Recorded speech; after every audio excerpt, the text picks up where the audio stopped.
सुप्रभात साथियों। आज हम लोग इस क्लास में रसखान के सवैये नामक पाठ का अध्ययन करेंगे। सबसे पहले इस पाठ में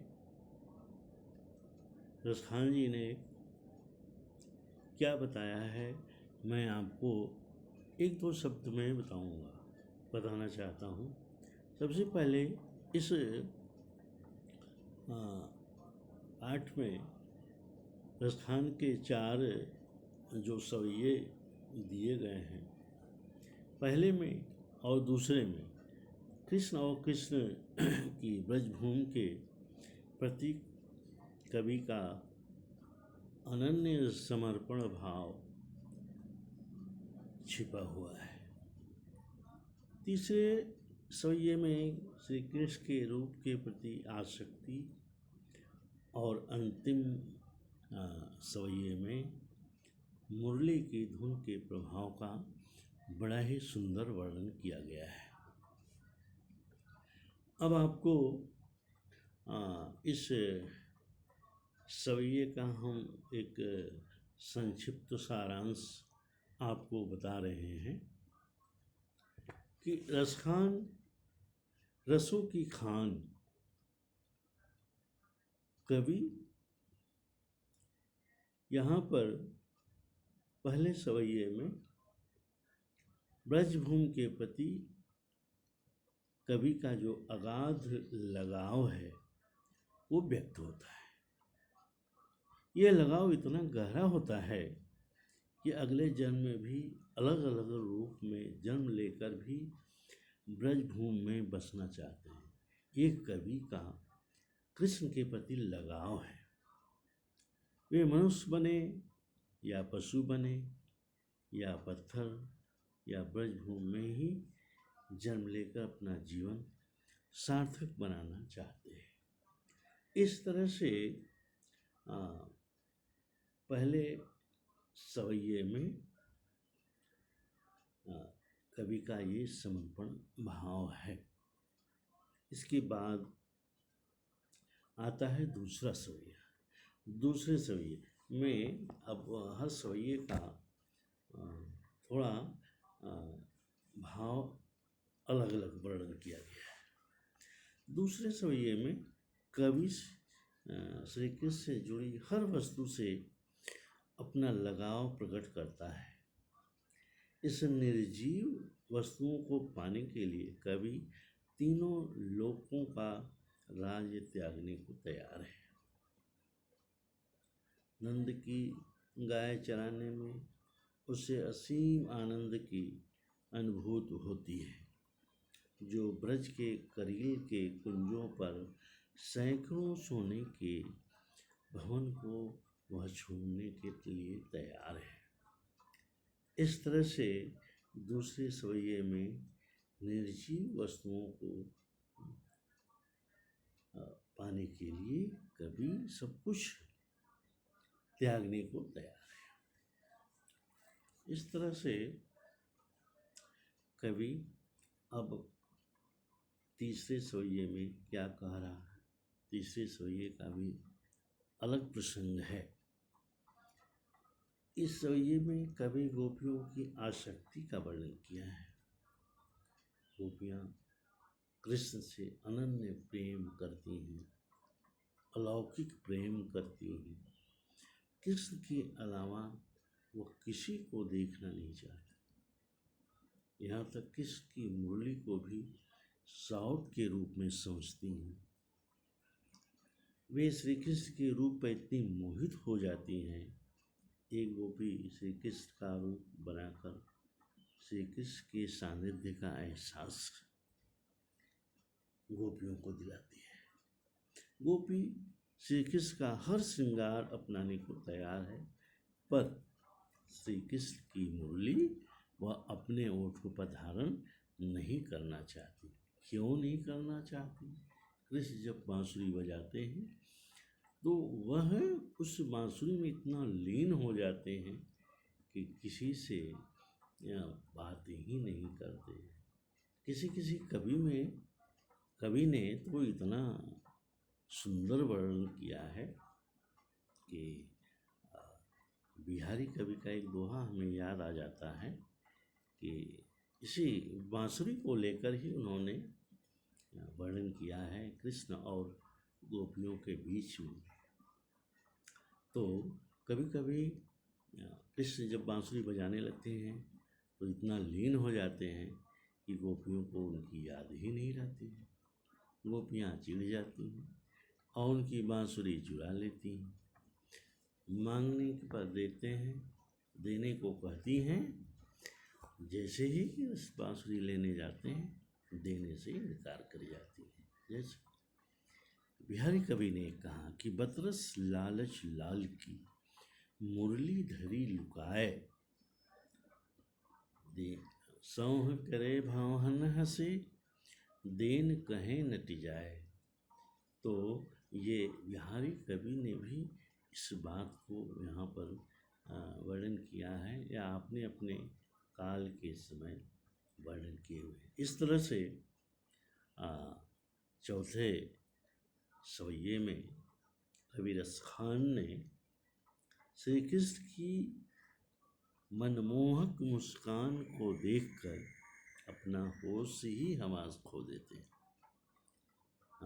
ये खो देते हैं और गोपियों को भी कहते हैं, उनकी मनोदशा भी ऐसे ही हो गई है। ये कृष्ण की मनोहर मुस्कान पर अपने तन मन नियंत्रण खो बैठती है और स्वयं को संभाल नहीं पाती है। इस तरह से इस रसखान के 4 सवैयों में 4 तरह के प्रसंग आपको यहाँ पर दिखाई दिए हैं। तो हम सबसे पहले आपको पहला रसखान का सवैया हम पढ़ते हैं और आप इसको एक बार रिपीट करेंगे, दोहराएंगे, जैसे हम पढ़ रहे हैं उस तरह आप पढ़ेंगे। मानुष हो तो वही रस खानी, बसों ब्रज गोकुल गाँव के ग्वारनी, जो पशु हो तो कहाँ बस मेरो, चरौनित नंद की धेनु मझारन, पाहन हो तो वही गिरि को जोध कियो, हरि छत्र पुरंदर धारन, जौखग हो तो बसेरो करो, मिली कालिंदी कूल कदम्ब की डारन। अब आप एक बार इस तरह से मधुर स्वर में आप पढ़ेंगे और इसके बाद मैं इसका कठिन शब्द और सरलार्थ आपको बताएंगे। कठिन शब्द मानुष, मानुष मनुष्य हो तो वही रसखान, रसखान कभी करें, बसों बस जाना, ब्रज में गोकुल के गांव, जो पशु अगर पशु हों कहाँ बस मेरो,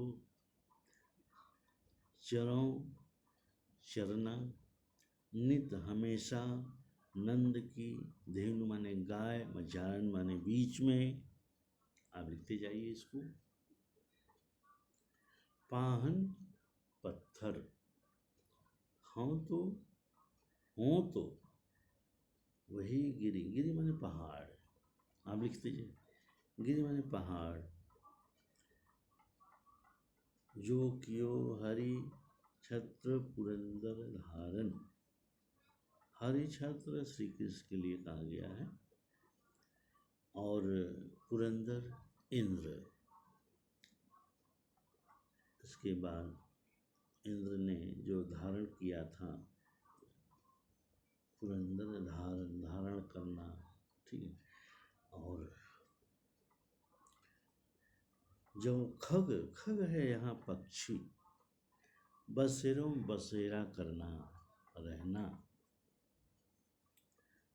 मिली बसेरो करो, मिली मिलकर, कालिंदी कूल कदम की डारें, कालिंदी यमुना नदी, कुल माने किनारा, कदम की डाल, कदम का एक पेड़ होता है जहाँ कृष्ण हमेशा कदम की पेड़ की छाया में रहा करते थे, झूला झूलते थे, कदम के पेड़ के साथ खेलते रहते थे।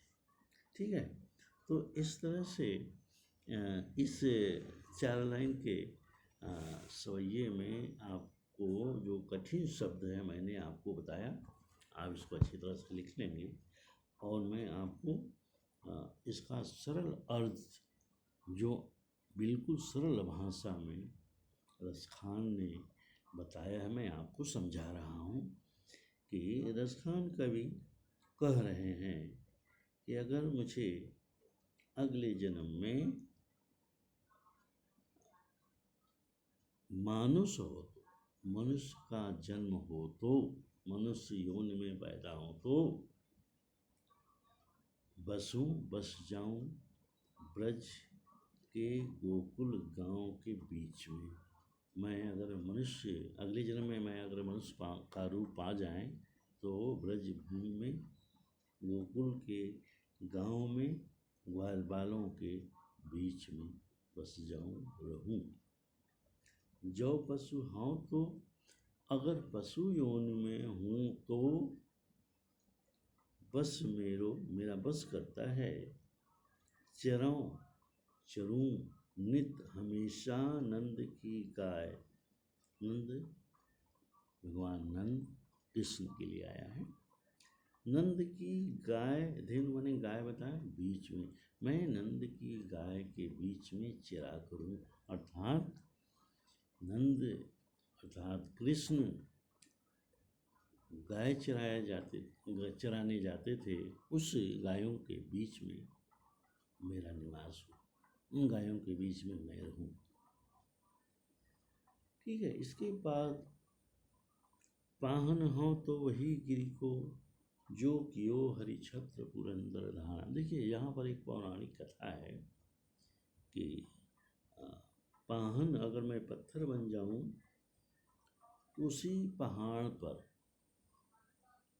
मैं बसेरा करूं, वह पहाड़ बन जाऊं जिस पहाड़ को भगवान कृष्ण ने इंद्र के कोप से बचाने के लिए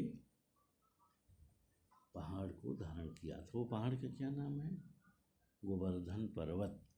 पौराणिक कथा का नाम मैंने बताया ना कि ब्रज के लोग बहुत पहले की बात है, ये कृष्ण की पूजा करते थे, भगवान इंद्र की पूजा नहीं करते थे। तो इंद्र भगवान कोपित हो जाते हैं, क्रोधित हो जाते हैं, कहते हैं मैं इस पूरे गांव को अपनी वर्षा से डुबा दूंगा, बहा दूंगा। तो एक दिन इंद्र भगवान कुपित हो गए और भारी बारिश करने लगे, पूरा गोकुल गांव ही डूब गया। और इस आपदा से बचाने के लिए कृष्ण ग्वाल बालों को कह दिए सब लोग गोवर्धन पर्वत पर चले जाएं, और खुद उन्होंने गोवर्धन पर्वत को अपनी एक उंगली पर उठा लिया था। इस तरह से कृष्ण की जो लीला है देखकर सब लोग आश्चर्यचकित हो जाते हैं। तो ये पौराणिक कथा है, इसको आप थोड़ा थोड़ा जानते रहिए।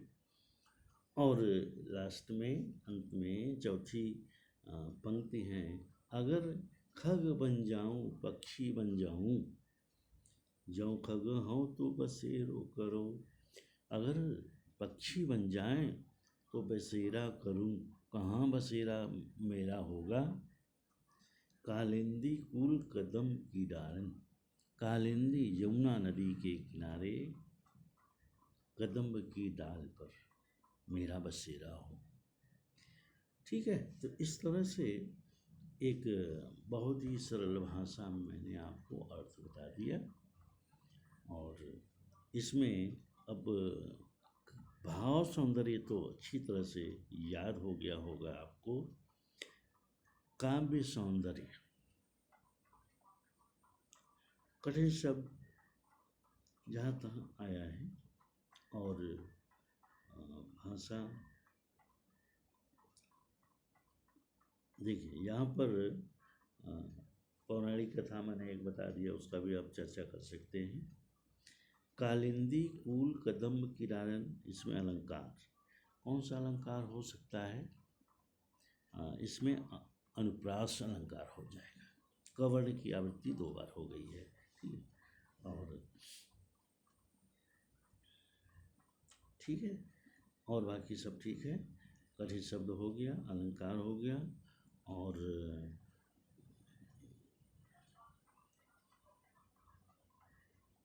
और बाकी ठीक है सब। और किसी को अगर इसमें कोई संभावना है, समझ में नहीं आया है, तो आप पूछ सकते हैं।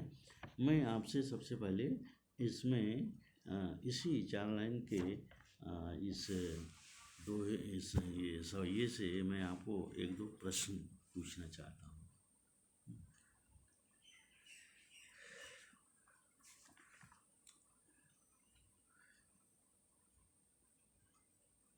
मनुष्य जीवन में रसखान कहाँ पर अपना बसेरा बनाना चाहते हैं? नहीं? तो पहली लाइन में इसका उत्तर आप बता सकते हैं। मनुष्य जीवन में अगर उनका जन्म हो तो वह ब्रज के गोकुल गांव में अपना निवास बनाना चाहते हैं। इसके बाद पशु जीवन में नंद की गायों के बीच में खग बनकर वह कहाँ बसेरा करना चाहते हैं?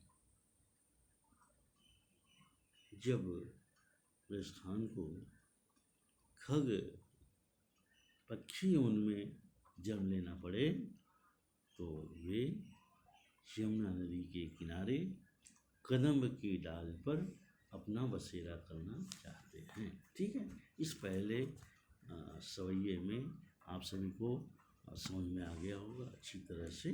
ठीक है, और हम आपको ले चलते हैं दूसरे सवैये की ओर। ठीक है, दूसरा सवैया क्या है? ये पहला सवैया सबको समझ में आ गया होगा। ठीक है, अब मैं दूसरा सवैया पढ़ते हैं, और इसमें जो कठिन शब्द है, जो सरलार्थ है, उसको मैं बताऊंगा, आप ध्यान से सुनेंगे। ये है, या लकुटी और कामरिया पर राज तिहूँ पुर को तज डारो, 8 सिद्धि 9 निधि के सुख नंद की गाय चराए बिसारो, रस खान कबों इन आँखिन सो, ब्रज के बन बाग तड़ाग निहारो, कोटि कये कल धौत के धाम, करील के कुंज ऊपर वारो। सुनिया, मैंने जैसे पढ़ा उस तरह से आप पढ़ेंगे। 1 बार 2 बार पढ़ेंगे, पढ़ने से ही आधा अर्थ स्पष्ट हो जाता है। आपको इसमें जो कठिन शब्द है उसको मैं पहले आपको बताऊं। या लकुटी, लकुटी लाठी। इस भगवान जब गाय चराने जाते हैं जंगल में, उन्होंने कहा 8 सिद्धि 9 निधि। ठीक है, कामरिया, कामरिया छोटा कंबल,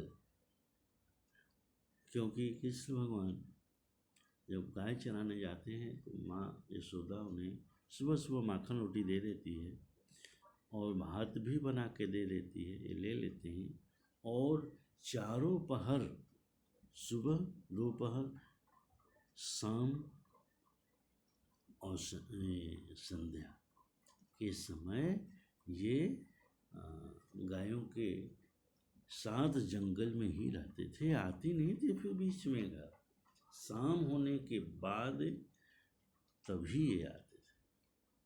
ठीक है, इसलिए माँ यशोदा इनको खाने के लिए माखन रोटी खिला के और उन्हें चावल बना के गठरी में बांध कर दे देती थी कि जब भूख लगे तो आप खा लेना। तो ये कहते हैं पूरा दिन रहते थे, और लाठी और कंबल, बिछौना जिसको कहते हैं, छोटा कंबल लेके जाते थे। लाठी, कामरिया, कंबल पर राज तिहूँ, तिहूँ माने 3, राज पुर को तज डारो, पुर तिहूँ तीनों लोक, पुर माने लोक, तज डार, तज माने छोड़ना, छोड़ दूं, डार दूं, छोड़ दूं। आठों सिद्धि नवों निधि। आठों सिद्धि 8 प्रकार की सिद्धियां होती हैं और नवों निधि 9 प्रकार की निधियां होती हैं। यहाँ आपको बाद में बताएंगे कि निधियां क्या हैं, 9 प्रकार की आठों सिद्धियां क्या है। कि सुख नंद, नंद किसके लिए आया है? नंद की गाय चराए विसारो। विसारो माने भुला देना, भूल जाना। रस खान कबहु इन आँखिन सौ। रसखान कवि कहते हैं आँखिन सौ, कभी आँखें माने आँख से ब्रज के वन बाग तड़ाग निहारो। ब्रज के वन बाग और तड़ाग, तड़ाग में तालाब, ब्रजभूमि के वन बाग बगीचे और तड़ाग तालाब। निहारो मैंने देखना, निहारो। ठीक है, आगे देखिए। कोटिक एक कल धौत के धाम, करील के कुंजन ऊपर वारो। कोटिक करोड़ों, कलधौत, कलधौत यहाँ आया सोना के लिए। धाम माने महल। करील एक छायादार वृक्ष होता है, छोटा छोटा है, जो बहुत छाया प्रदान करता है। और ये कुंजन ऊपर वारो। कुंजन माने ये कुंज, लताएं। वारो माने न्यौछावर कर देना। ठीक है, इस तरह से ये कठिन शब्द और इसके सरलार्थ हम आपको बताएंगे। कवि रसखान को ब्रजभूमि और उससे जुड़ी अन्य वस्तुओं से असीम लगाव, जैसा कि मैंने पहले बताया, जानते होंगे। इस संबंध में रसखान कहते हैं कि जिस लाठी और कंबल को लेकर श्री कृष्ण अपनी गाय चराया करते थे, उनके बदले मैं तीनों लोगों का राज छोड़ने को तैयार हूँ। यदि मुझे नंद बाबा की गाय चराने को मिल जाए तो मैं संसार की 8 सिद्धियां, 9 निधियां अर्थात संसार के सारे सुख को छोड़ देना चाहता हूँ। ठीक है, रसखान फिर आगे कहते हैं, जब से मैंने ब्रज के इन बाग, तड़ाग और जंगल को देखा है जहाँ श्री कृष्ण गाय चराया करते थे, तब से मैं इन्हें बस देखते ही रहना चाहता हूँ। जब भी देखूं इन ब्रज के वन बाग, तड़ाग, जंगल को देखा करूं।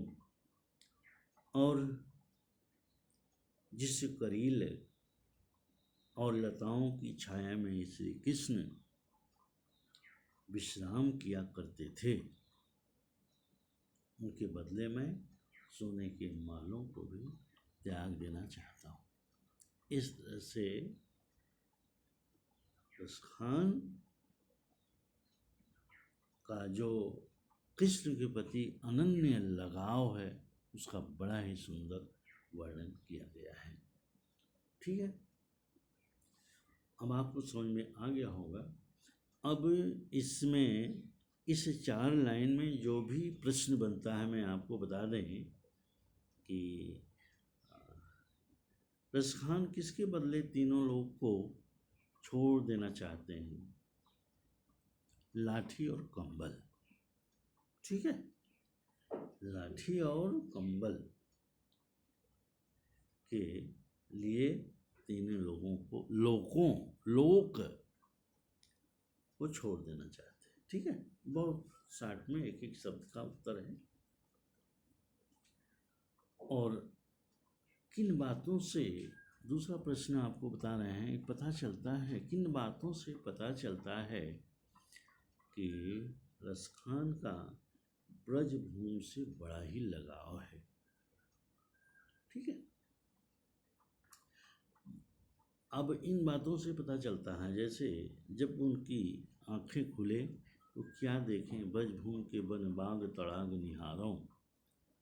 जब भी उनकी आंखें खुले कुछ देखें तो ब्रजभूमि के वन बाग तड़ाग तालाब देखें, जहाँ कृष्ण गोपियों के साथ खेला करते थे, रास लीला किया करते थे, ग्वाल बालों के साथ रहा करते थे, विश्राम करते थे, उसे मैं देखना चाहता हूँ। ये उनका अनन्य प्रेम है ब्रजभूमि के प्रति। ठीक है। और इसमें देखिए, कोटि की करील के कुंजन ऊपर वारो।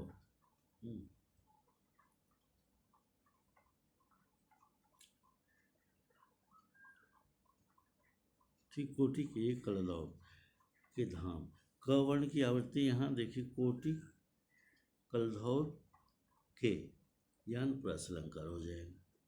ठीक है, बहुत सुंदर। और इसमें अनुप्रास अलंकार छठा है, और ब्रजभूमि के प्रति अगाध लगाव भी है। ठीक है, तो इसी के साथ ये आप लोग दो ये सवैया आप लोग अच्छी तरह से पढ़ लेंगे। इसमें 2-3 प्रश्न मैंने जो बताया, दोनों में 2-2 प्रश्न बताया, अच्छी तरह से पढ़ लेंगे और इसके शब्दार्थ लिख लेंगे, और नेक्स्ट फिर आगे हम आपको 3 और 4 आपको पढ़ा देंगे। धन्यवाद।